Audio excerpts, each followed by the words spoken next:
Hello दोस्तों। आज की इस कहानी में आपका स्वागत है। मेरा नाम दिव्या है और मैं पंजाब में रहती हूँ। मैं दिखने में बहुत सुंदर हूँ। मेरी नीली नीली आंखें, हाँ सुंदर बहे और गुलाबी होंठ, कमर के नीचे तक लहराते, काले घने और लंबे बाल हैं। 5 फीट 5 इंच की हाइट है और मेरे कोमल शरीर पर जगह जगह पर एक से बढ़कर एक प्राकृतिक सुंदरता उभरी हुई है। और मेरे इस शरीर के उतार चढ़ाव को देखकर कोई भी मर्द या लड़का अपने ख्यालों में पूरी तरह से खो जाएगा। मेरी शादी को 5 साल हो गए हैं। मेरे पति एक व्यापारी है।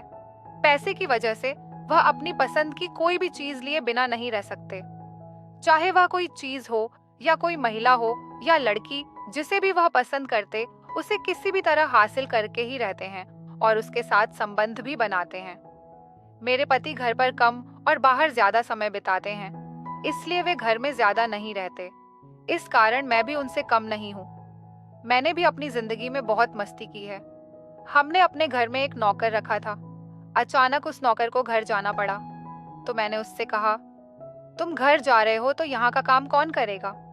उसने कहा, मालकिन आप चिंता मत कीजिए, मैंने अपने बेटे को बुला लिया है और वह मेरी जगह काम करेगा। मैंने पूछा, उसे काम करना आता है? वह बोला, मालकिन मेरा बेटा बहुत अच्छा काम करता है। गर्मी की छुट्टियों में उसका बेटा गांव से हमारे घर आ गया। अब वही लड़का घर की साफ सफाई, झाड़ू लगाना, हट बर्तन धोना या कोई भी दूसरा काम करता। हमारे घर में खाने पीने का अच्छा इंतजाम था। किसी पर कोई रोक टोक नहीं थी। खाली समय में वह अक्सर हॉल में बैठकर टीवी देखता। एक दिन मुझे एक पार्टी में जाना था। रात में मैं पार्टी से बहुत देर से वापस आई और उस रात मैंने बहुत शराब पी ली थी, इसलिए सुबह देर तक सोती रही। मैं करीब 12 बजे उठी। उस समय कमरे के पर्दे अभी भी बंद थे, जिससे मुझे अभी भी रात जैसा अंधेरा लग रहा था। मैं थोड़ी देर और सोई, फिर उठकर बैठ गई। मैंने नौकर को आवाज लगाई और उसे बुलाकर चाय लाने के लिए कहा। फिर मैंने रिमोट उठाया और टीवी चालू किया। रात को सोते समय मैं अक्सर शर्ट और पजामा पहनती हूँ, कभी कभी लोअर भी पहन लेती हूँ। मैं बाथरूम में जाकर हाथ और मुंह धोकर वापस आई और बिस्तर पर लेट गई। तभी वह नौकर चाय की ट्रे लेकर मेरे कमरे में आया और ट्रे लेकर मेरे पास खड़ा हो गया। वह मेरी तरफ एक तक देख रहा था। मुझे लगा कि अब लड़का बड़ा हो गया है, इसलिए उसे किसी औरत की तरफ देखने का मन करता होगा, लेकिन मैंने उसकी तरफ ध्यान नहीं दिया। वह देख रहा है तो देखने दो, मेरा क्या कर लेगा। फिर मैं चाय पीने लगी, लेकिन वह मेरे पास खड़ा ही रहा। मैंने उससे पूछा, क्या हुआ, तुम्हें कुछ कहना है? उसने कहा, नहीं। मैंने कहा, तो फिर यहाँ क्या कर रहे हो? फिर वह तुरंत चला गया।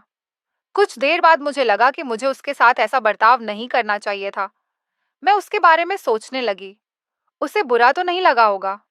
मैं चाय लेकर बिस्तर पर लेट गई और रात की पार्टी याद करने लगी। पहले मैं सीधी लेटी, फिर उल्टी होकर लेट गई। मैं अपने ही ख्यालों में खोई हुई थी। तभी उसने फिर से दरवाजा खोला और अंदर आ गया। चाय का कप उठाकर उसने मेरी ओर देखा। वह बस मेरी तरफ ही देख रहा था। उसके मन में क्या चल रहा था, यह मुझे मालूम था। मैं भी उसकी ओर देखी और इस बार उसकी हालत मुझे पहले से भी ज्यादा अजीब लगी। उसे थोड़ी शर्म आ रही थी, लेकिन फिर भी वह चोरी चुपके मुझे देख रहा था। मैं ऐसे लेती थी कि मेरा शरीर दिख रहा था। मैं भी जानबूझकर उसे अपना शरीर दिखा रही थी, क्योंकि मैं अपने पति से बहुत जलती थी। मेरा पति हमेशा किसी न किसी लड़की के साथ होता था, इसलिए मैंने सोचा कि इस नौकर को अपने जाल में फंसा लूं। फिर मैंने उसे जानबूझकर अपने कमरे की सफाई करने को कहा। उसने कहा, मालकिन मैंने पहले ही सफाई कर दी है। मैंने उसे चिढ़ाते हुए कहा, क्या तुम सच में सफाई कर दिए हो?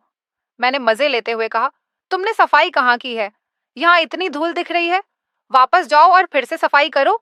फिर वह चला गया और कुछ देर बाद सफाई का सामान लेकर वापस आया और कमरे का फर्नीचर साफ करने लगा।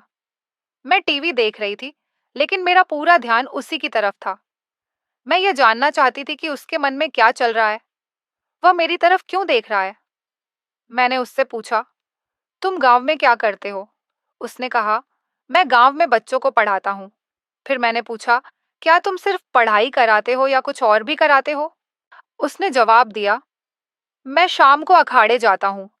मैं हंसी और उससे बोली, तो तुम पहलवान हो? फिर मैं मजाक में बोली, तुम्हारे शरीर को देखकर तो नहीं लगता कि तुम पहलवान हो। उसने कहा, कुश्ती में शरीर नहीं बनता, ताकत आती है। मैंने अभी अभी शुरू किया है।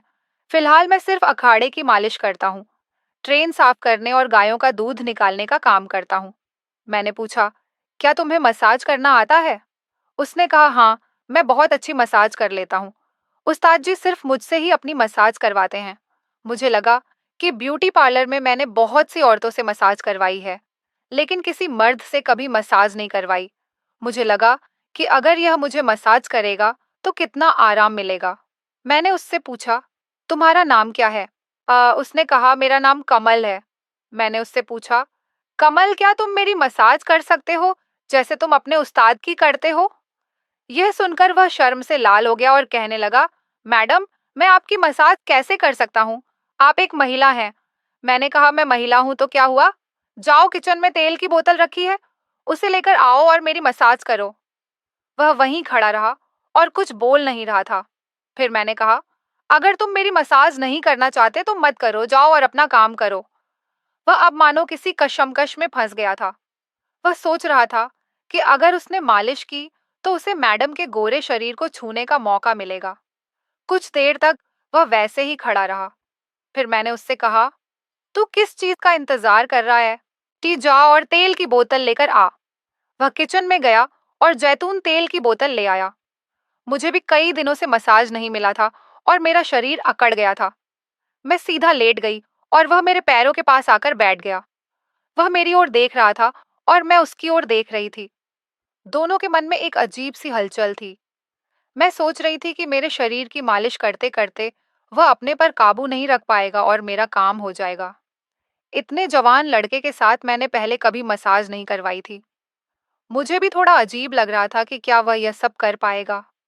वह तो जवान है, लेकिन क्या वह पूरी तरह से एक आदमी बन गया होगा या नहीं? वह भी शायद इसी तरह कुछ सोच रहा होगा। वह सोच रहा था कि वह मैडम के गोरे शरीर को कैसे छुए। अगर उसका हाथ मैडम के गलत हिस्से पर लग गया तो क्या होगा? क्या जब हम दोनों कुछ देर तक चुपचाप एक दूसरे को देख रहे थे, तब मैंने अपना पैर उठाकर उसकी गोद में रख दिया और कहा, अच्छे से शुरू करो। उसने अपने हाथ में तेल लगाया और मेरे पैरों को धीरे धीरे मसलने लगा। मैंने उससे पूछा, क्या तुम अपने उस्ताद की भी ऐसे ही मसाज करते हो? उसने कहा, नहीं, उनका शरीर लोहे की तरह सख्त है। मैं उनके शरीर को बहुत जोर से मसलता हूँ।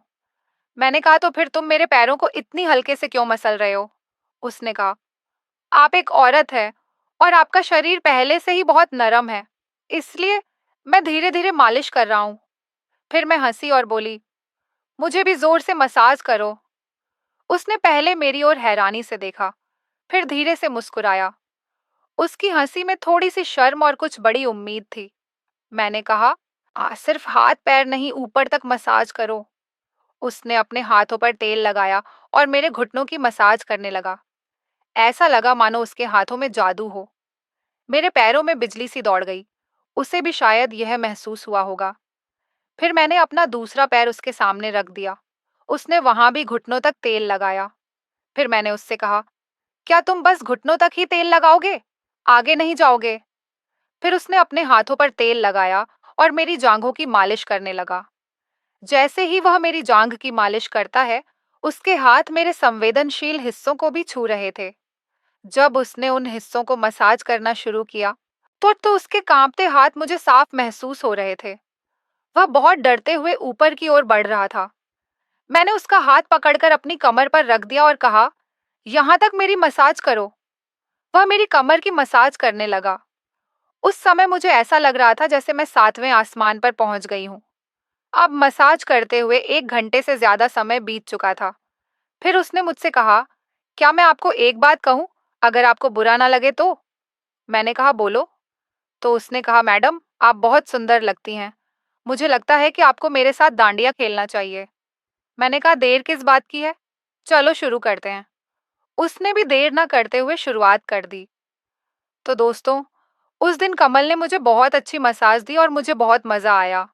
तो दोस्तों, यह थी हमारी आज की छोटी सी कहानी।